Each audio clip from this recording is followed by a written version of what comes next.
Yo, what up guys, I'm Sammy and welcome back to the Soul Drop. And this is my first impressions look on the Nike Jaw 1. So this is Ja Morant's first signature shoe with Nike and it retails for $110, which is pretty damn cheap. That's basically budget price. This colorway is the day one colorway and it is sold out on Nike.com. I believe that it is still available on Foot Locker and stuff like that, you know, like Champs and Finish Line. So I'll try to leave an affiliate link in the description box if you guys do want to copy and if it is still available. But let's get it started off with the Tracciones. And in this colorway, we have a pink rubber outsole. And we have a very aggressive herringbone traction pattern, right? And we got some triangles and parallelograms.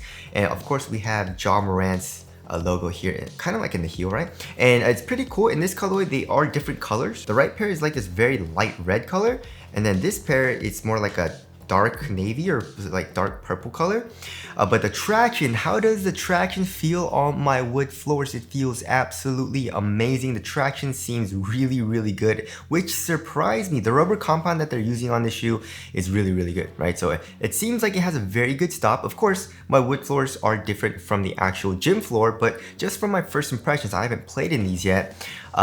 It seems like it has a very, very good stop. It has a nice loud squeak as well, which I do like. That has nothing to do with performance, of course, as we all know, but you know, I like to have a little bit of a squeak, you know what I mean? So that is also very, very good.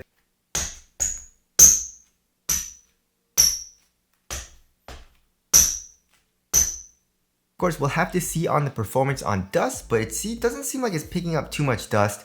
And the durability also seems very good, right? So this, like Ja Morant, they were very specific in the tech specs. He woke up very early to work out and stuff like that, and he would do all that, you know, outside. So they made this actually like extra durable. They actually say it's extra durable rubber, and the rubber is very hard actually. A very, very hard rubber. The grooves are, actually doesn't seem super thick, but the grooves don't really move, right? And also the grooves are super deep. So it seems like it'll be very, very durable for outdoor use as well, which is amazing. Nike never does that for us, you know? Nike is notorious for giving us nub traction patterns that just it's not durable, you know what I mean? So I like that a lot. So the traction is feeling really, really good so far in the Ja 1, which I'm super duper excited about. We're moving on to the heel to toe transition. It feels pretty smooth so far, but here in the heel, we do have a pretty edged, like 90-degree angle kind of shape here. And it clunks a little bit, but this foam is actually like kind of soft. So it doesn't feel super clunky here in the heel, but not super smooth, you know what I mean? But also it is pretty caged. The rubber outsole does come up to cage the cushion here in the back of the heel. And then in the forefoot, we have a nice rounded shape and a little bit of forefoot flex, right? It flexes a lot, as you guys can see, but I'm putting a lot of force on it. It's not super easy to flex as opposed to something like, I don't know, like the 808-2, right?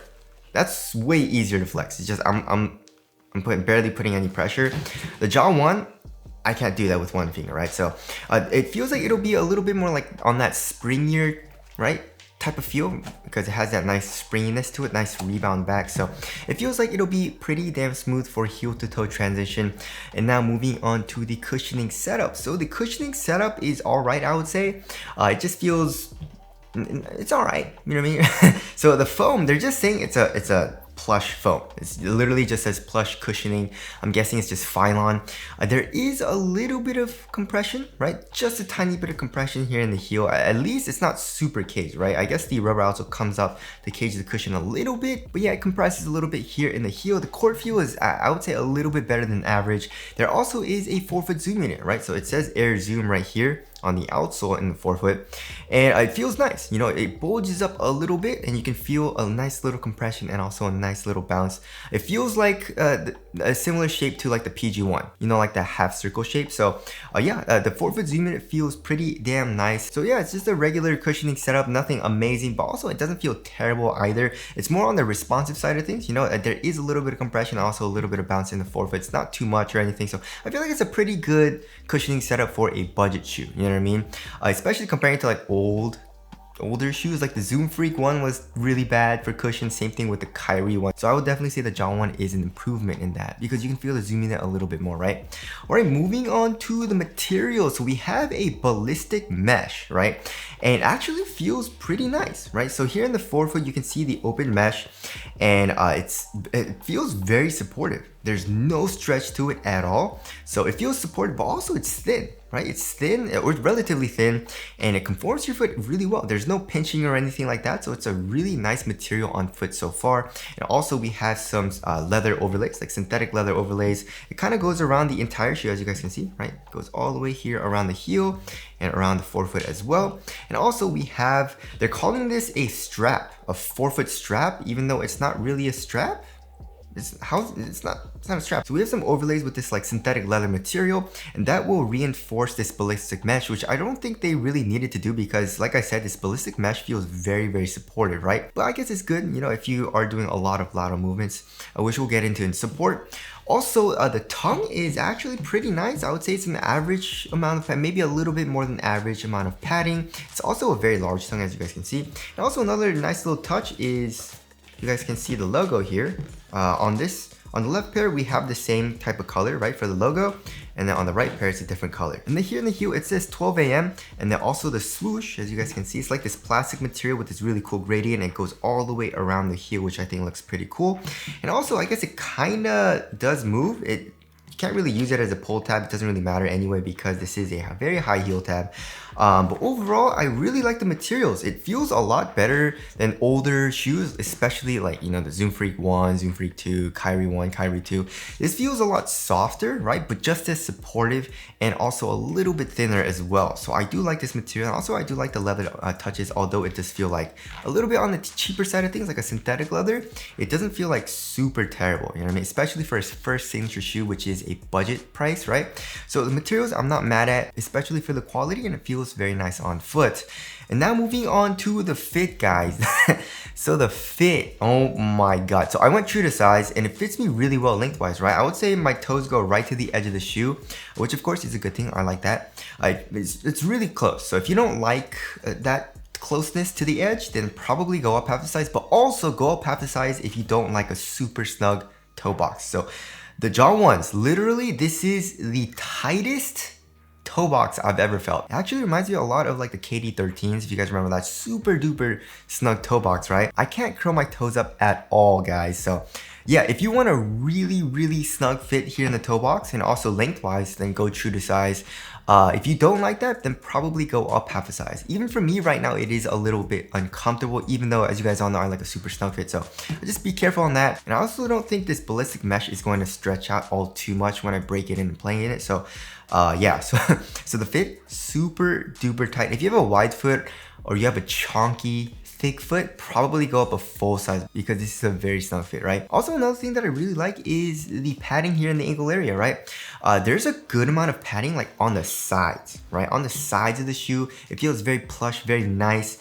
And also here in the back, right, where your Achilles is, there's a good amount of padding. But also if you look at the bottom, like right here, there's not any padding. So that kind of like cups over your heel a little bit for, of course, superior heel lockdown, which I feel like every shoe should do, which I don't know why they don't, because I see some shoes like, you know, for example, like the Dawn Issue 1, Dawn Issue 2, they just go straight down as far as the foam goes. But this shoe, it kind of like, it's thin here and it kind of like bulges in on top of your ankle bone and on top of your heel a little bit, so it kind of cups in your heel for better heel lockdown, right? So now moving on to support and lockdown, it feels like it's gonna be very, very good, right? So as far as lateral containment goes, so here in the forefoot, the foam does come up a little bit to act as a sidewall, as you guys can see, for a lateral counter. And also we have, like I said, this strap, which is not a strap, but they call it a strap, right? So that'll reinforce the material. And also we have this sidewall, so at forefoot, you're probably gonna be good, right? And then here in the heel, we have an internal TPU heel counter, super duper hard here. And also, I guess in the midfoot, we do have this plastic swoosh. So lateral containment feels like it's gonna be very, very good. And also, like I said, this material feels super supportive. So everything's feeling really good so far as support goes. Even if you're a guard, guard, you should be fine, obviously. But also, I feel like even if you're a bigger dude, you'll be fine with this, right? Also, lateral stability should be good. You know, we have a little bit of an outrigger, right? It is a very wide base. You're low to the ground as well, and you can see it does protrude out. And also, another pretty cool touch, which I saw on the design, is that this is a J shape. Right, so this is a jaw obviously for J, so it has that J kind of shape here for the outrigger, which if you guys didn't know, Ben Nthonkame, sorry if I pronounced your last name wrong, but Ben, he actually designed this shoe, which is pretty damn sick. If you guys didn't know, he designed also the entire, not the entire Kyrie line, but starting from the Kyrie 4. Leo Chang designed the Kyrie 1 through 3, and then starting from the 4, Ben designed it. So he also worked on the Jaw one, and this design looks absolutely amazing, which I guess will segue right into aesthetics. I love how the shoe looks right now. It looks amazing on foot. Also, it looks really good in hand as well. Like, I wasn't a huge fan when I first saw it, right? But it looks pretty damn good. So tell us what you guys think of the aesthetics down in the comment section below. I also really like this colorway. Alright, moving on to the weight of the Jaw 1. It actually feels kind of light. I'm pretty surprised. Not super light. I'm guessing like 11-12 ounces maybe, right? Alright, so 11.46 ounces actually is pretty damn light. Let's check the other shoe. 11.39 ounces. So the average weight of my shoes is around 12.5 ounces. So that's around an ounce lighter than average, which is very good. It actually, when you look at it, it looks a little chonky. It looks a little bulky, but yeah, it feels pretty lightweight on foot and feels like it's gonna be very responsive. You know what I mean? The cushion is low to the ground. It feels also very responsive for the cushion. Traction feels amazing so far. It feels like a very supportive shoe as well.